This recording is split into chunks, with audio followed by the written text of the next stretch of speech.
Good morning everyone! Mga kakusina, ito na naman si Nanay Josie, magluluto na naman tayo. Ang putahe natin ngayon is ginataang suso, matching with pritong liempo. Ito ang ating mga ingredient.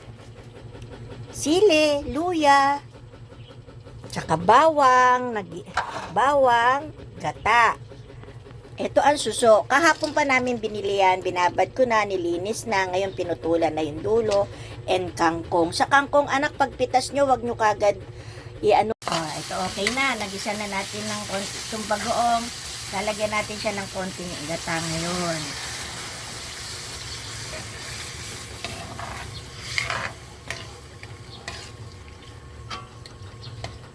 Ating gata. Ating suso.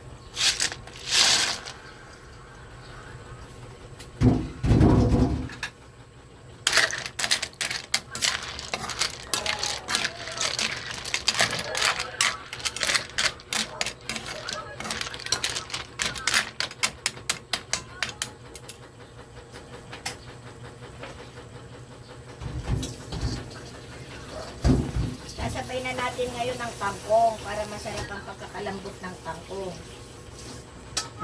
Malambot siya. Nalagay na rin natin ang kangkong.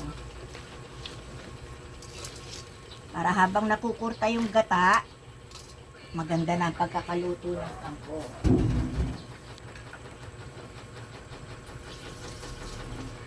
Tingnan natin ang siling haba. Takpan muna natin siya hanggang sa maluto yung kangkong. Takpan natin muna. Okay, kumukulo na siya. Tingnan ngayon, ilalagay na natin ang kakanggata. Tingnan natin itong kakanggatan to. Coco Mama, baka naman, ikaw ang laging gamit ko pag gagamitin ko ang gata.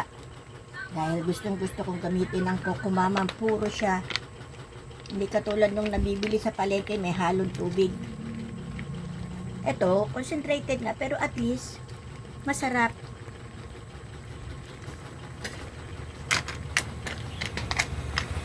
Kontento ko sa pagkagata niya.